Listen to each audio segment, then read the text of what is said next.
Fascist শাসন থেকে বেরিয়ে এসে আমরা এখন একটা নির্বাচনের দিকে যাচ্ছি এবং নির্বাচনের পরে একটা নির্বাচিত সরকার, নির্বাচিত পার্লামেন্ট আমাদের দেশকে, আমাদের জাতিকে সঠিক পথে এগিয়ে নিয়ে যাবে, এই প্রত্যাশা আমরা সবাই করছি।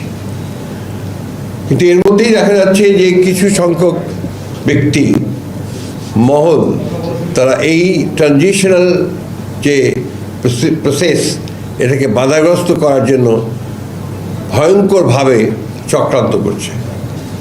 এবং আমি আজকে আবারও এই চক্রান্তের মাধ্যমে নিহত শহীদ হয়ে যাওয়া উসমান হাদি তার আত্মার মাগফিরাত কামনা করছি এবং পরম করুণা আল্লাহ তাআলার কাছে এই দোয়া চাইছি যে আল্লাহ তাআলা তাকে যেন বেহেশতে সর্বশ্রেষ্ঠ স্থানে নিয়ে যান।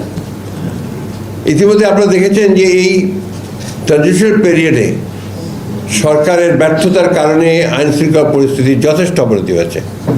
আমাদের প্রত্যাশা ছিল যে প্রফেসর ইউনূসের যে সরকার, সেই সরকার অন্তত এই কয়েকটা মাস তারা তাদের যোগ্যতার পরিচয় দেবেন এবং এফিসিয়েন্সির সঙ্গে দেশকে পরিচালনা করবেন।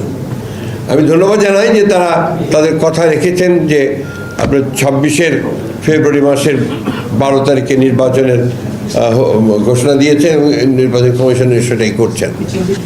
কিন্তু নির্বাচনের যে পরিবেশ তৈরি করা, এই পরিবেশ তৈরি করা যে তাদেরকে আরও সচেতন এবং ইতিবাচক ভূমিকা পালন করা দরকার, আরও কার্যকরী ভূমিকা পালন করা দরকার এবং এই বিষয়গুলোতে তাদের ফোকাস আরও বেশি দেবেন এবং আরও ভালোভাবে নির্বাচন যেন আপনার অত্যন্ত সুষ্ঠু পরিবেশে অনুষ্ঠিত হয় সেই বিষয়গুলো দিতে লক্ষ্য রাখবেন, এটা আমরা আশা করি।